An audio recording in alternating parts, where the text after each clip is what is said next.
next speaker is Wendy Fields, and she will be speaking about building a movement.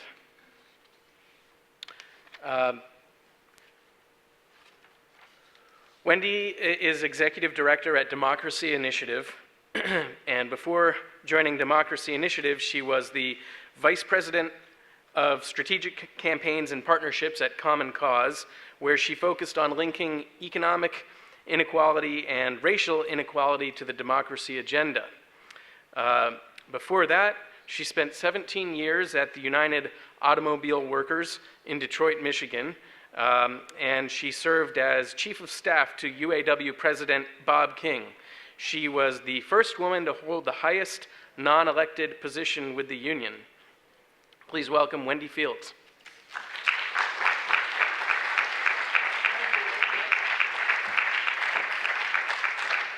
Good afternoon. I feel like you all should shake it out a little bit or something. Come on. I'd like to offer my thanks to Mr. Nader and the Center for Study of Responsive Law for inviting me to speak today. I'm really a substitute for Karen Hobart Flynn. Let's just get real. That's what I am. And today to speak amongst a group of fantastic leaders in the progressive field. And that panel was great. Didn't you think that was insightful? I thought it was insightful. And actually a great jumping off point for me. I'm here to talk about building movements. And I think that we all know in this room that at the heart of it, building movements is about power and disruption. And it's funny because I started my day this morning with the patriotic millionaires talking about how important tonight's debate is going to be around the issue of democracy. And then I spent the middle of the day with a group of awesome voting rights activists about the need to protect the right to vote. And they are awesome, and now I'm here with you all. So I think I'm coming full circle around on the activism front. But it is about power and disruption. The DI, the Democracy Initiative, is a network of 59, coalition of 59 organizations that represent 30 million members. We are activists from unions, civil rights groups, environmental, nonprofits, immigrants, and women's rights groups, and the LGBTQ community, and good government groups. So groups like Public Citizen are in the DI, I'm sure you're all aware of. People for the American Way, Sierra Club, Greenpeace, the NAACP, and the Communication Workers of America, and the AFL-CIO. So those are just a few. Our members are committed to the vision that every voice and voter should be heard and counted regardless of the size of their wallet or zip code, their race, creed, or color. DI members are all passionate about their core issues, but they also realize that their core issues are inextricably linked. Their success and the ability to move those policies are inextricably linked to the impediments in our democracy, and that to be successful and to build power, that we have to have political equity. It is clear, and I'm sure you can sure you can all agree, that we have an outsized influence over our country's functions. What DI members are working to do is tear down the artificial silos that create the perception that these issues are unrelated to each other. And democracy reform.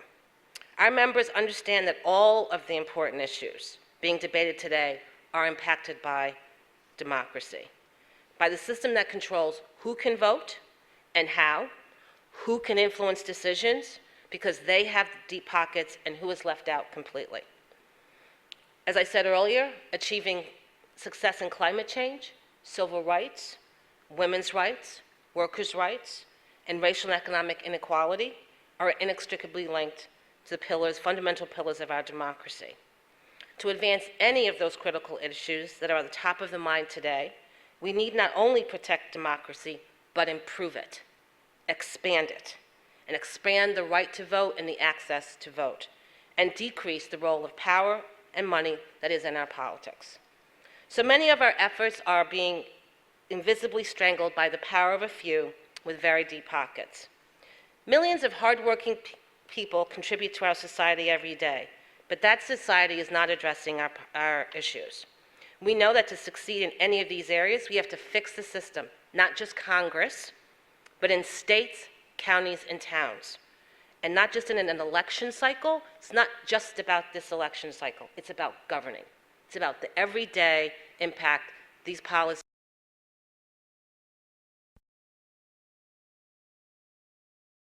are manipulating the system in ways that most people don't even know about, let alone know how to fight against it.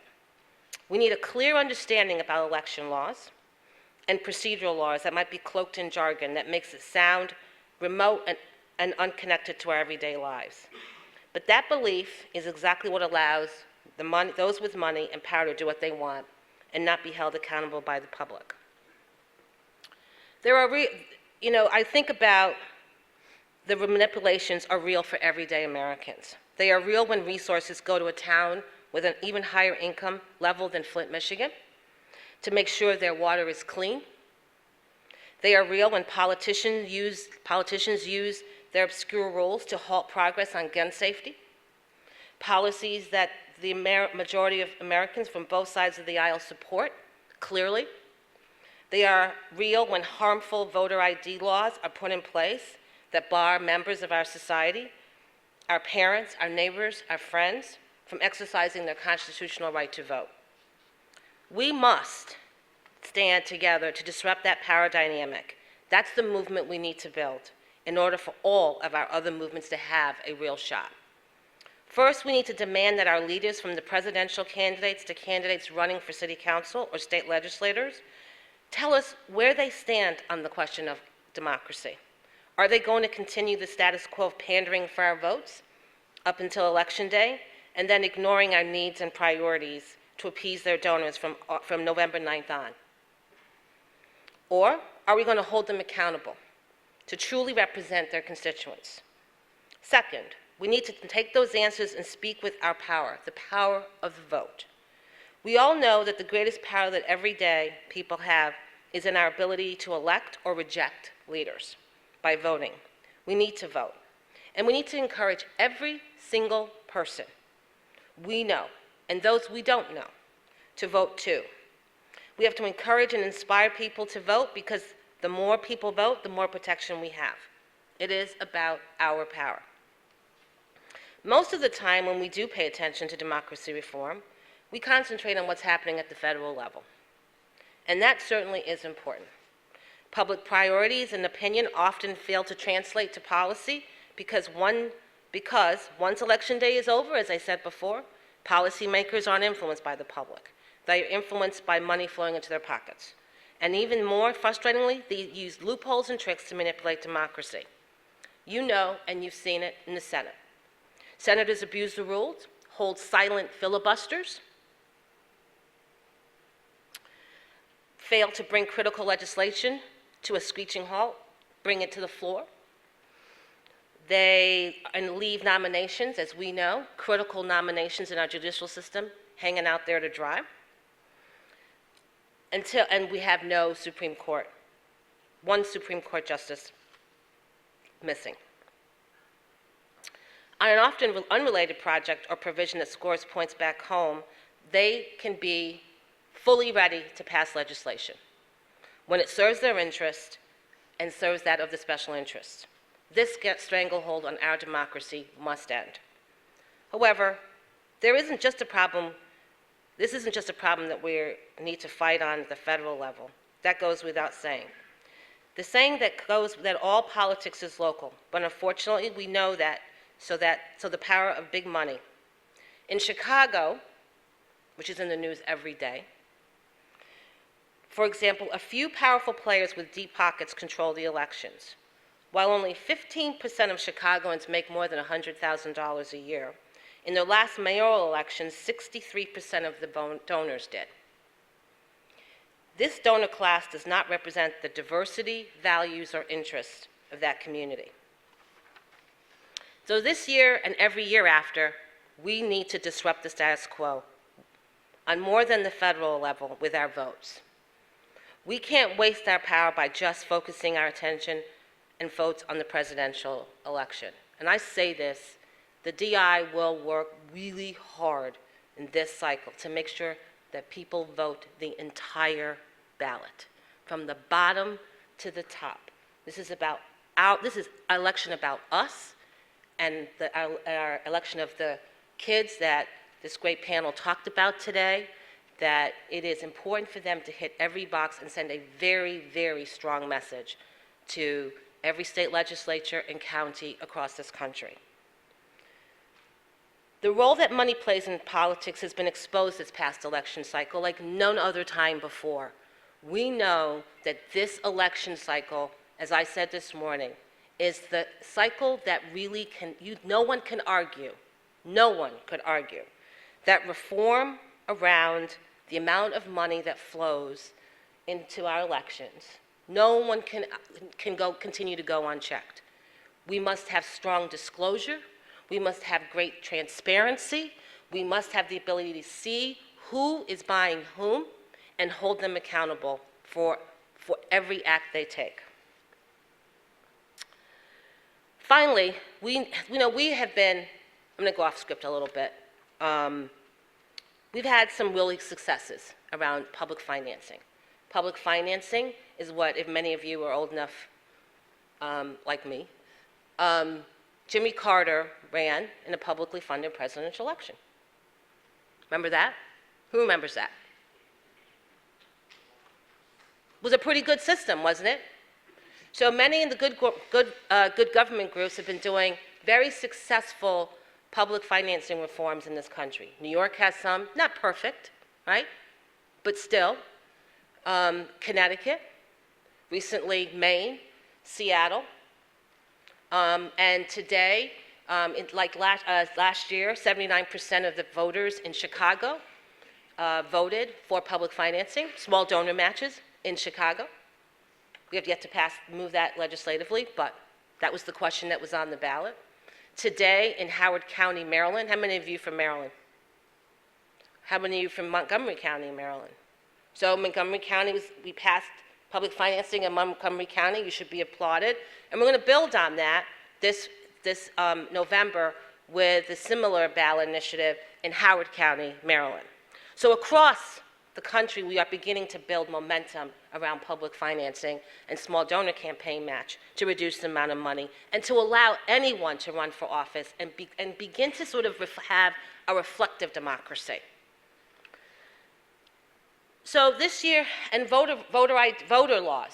You know there's a voter ID fight in Missouri. How many of you know that? Few, so let me tell you. We all know that voter ID is a form of voter suppression. We agree? Yes. All right. Now you're alive. You started to make me nervous. I had to go off script here. Come on, you got to help me out. And really, it says that in order to vote, that basically the notion they put out there is that there's voter fraud in this country. When we know that there's very little evidence to that point. And that's all designed to create chaos and fear, to divide and marginalize, and to distill our power, right? You agree with that? Yes. Now we're cooking. So in Missouri, the chamber and some corporate folks, we'll leave some of them to be unnamed, put a ballot initiative on the ballot initiative to require voter IDs in the Constitution. How about that?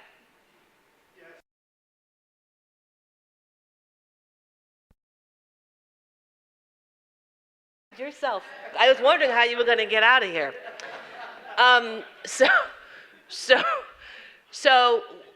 Again, we need to be thinking about not just defensive fights like that every day, but really the DI is working with good government groups to expand the right to vote, the successes of automatic voter registration, not just limited to Secretary of State's offices and for those that have vehicles, but for those who have public services, that you become a resident, you automatically register to vote. We are looking to expand things like same-day voter registration for, especially in communities of color, urban communities, rural communities, where people kind of move around a lot. They don't really know where their polling place is, right? So same-day registration is important. We're moving those kinds of agendas across the country. So it really is important to have a sort of multi-pronged democracy reform where we talk about the things that help us win and build our power as opposed to the negative. Agree with that? Yes, ma'am. All right. Ma'am, we don't really need. But anyway,